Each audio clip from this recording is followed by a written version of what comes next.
So this is going to be a political aside, and while this channel is not about politics, and I don't make that the focus of things. My politics are fairly obvious to anyone who's paying attention. I am a songwriter in the Sunhouse Branch Project. I did write a song called Trumpelstiltskin. I did.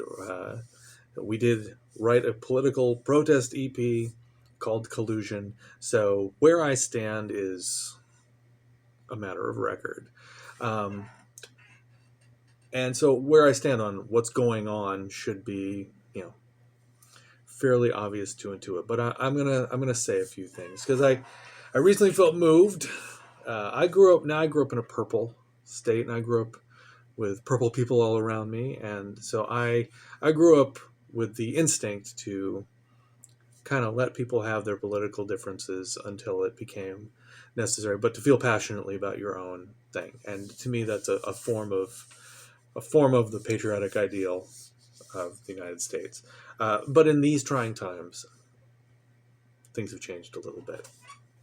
So, a musical acquaintance posted something on Facebook where he basically was sardonically kind of defending Doge and Elon Musk's activities in these drastic cuts, sort of packaged in the sheep's clothing of efficiency and rooting out waste and corruption. And he basically tisked all of us who are, alarmed by this, saying, in essence, trust your local billionaire. He's a billionaire for a reason. He's a genius. You don't get it. He's got a plan, etc. And this is somebody who I care about and have some respect for, and so I chose to nudge him. I chose to kind of push back and challenge what he was saying and say, and I basically just asked him, "Do you really believe that?" And then there was some back and forth that ensued, and it was clear he was, he had some spring-loaded, kind of unverifiable pushback, and wasn't really going to debate his position, and that's fine. I felt like, all I can really do is nudge. I've been through one of the things I learned in, version 1.0 of this debacle was, there's only so much good that the energy of trying to debate your friends and family can do, and that energy is most often better spent elsewhere. So, I kind of nudged him twice and said, "Look, I think you need to look at it more clearly," and then I moved on. I was kind of surprised that so he took down that post. I was not the only person who was giving him some pushback, and most of it was not as courteous as mine. And so I think he felt some heat, and he took down the post. He then reached out to me personally. I was a little surprised because we are just like musical acquaintances. Somebody I like and respect, but also don't know all that well. I don't have that long a history with. He reached out to me, and he said in a direct message, and he said, "Hey Cody, I hope you know I didn't mean anything personal by my recent post, and I don't support everything Trump does. In fact, his recent decision on Medicaid and Social Security, I definitely don't support." So I felt like I wanted to respond back to him because I do respect that he took the time to reach out to me personally. And so this is what I wrote back to him. I said, I'm not going to use his name. It's not the point here to call him out by name, because this could be anybody. This applies to a number of people in my life. Could have done the exact same thing he did, and might have also cared enough about our relationship to reach out to me. So could be any number of people. I said, I appreciate you reaching out, and not to worry, I didn't take anything you said personally.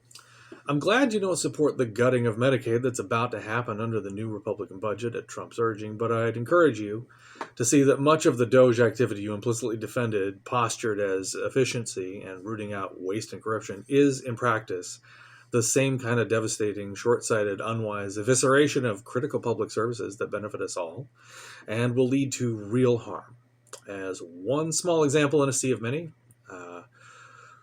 more than 4,000 National Forest and Park Service employees have been laid off, with a new Western fire season just months away. Nobody with any real knowledge of how wildfire risk is managed and how such fires are fought is in favor of this at all. And the same can be said, more or less, and the same can be said of more or less any of the massive Doge cuts. The plain fact is there's no such rampant waste or fraud across dozens of agencies warranting an immediate and illegal shutdown by an unaccountable non-government actor. That assertion is ludicrous on its face to anyone with any knowledge of any of those agencies. Parentheses, I've dealt peripherally with a few in my career. It isn't an audit. It isn't above board, and it isn't legal or constitutional. Doge is here to fix a phantom problem that doesn't exist. It's the political scandal of my lifetime that this Republican Congress is standing impotently by and abdicating its constitutional power of the purse. What Musk and Trump are doing is inherently dirty. Essential services approved by Congress are being needlessly shuttered and gutted, and real people in need will likely suffer for it. This is the worst, most shocking abuse of executive power in U.S. history, bar none. Musk's motives may seem up for debate to some, but any sane analysis of these actions must conclude that they are either catastrophically misguided at best, i.e., Musk is out of his depth and making mistakes, or malicious at worst, i.e., Musk is eliminating regulatory obstacles to conflicted projects such as Neuralink he stands to profit from. I and many others reasonably speculate the latter plays a more significant role than the former. When you defended Doge so flippantly, I felt as your friend that I needed to politely challenge you. I hope you received it with respect intended, and as always, I wish you well in all things. So, here's my at the camera moment to you. And I encourage you, I mean, if you feel like, if you've lasted this far into the video, and I'm sure I'm going to get more heat than I want to, and I'm going to, get myself in a twist thinking I can change minds. Here's the deal. This is the next part. If you're with me in what I just said, then this is for you, because this is also for me. Elon Musk is not my better. He's the richest man, but I can think for myself, and he's acting like a Bond villain. I want my taxes to pay for the services that are being cut,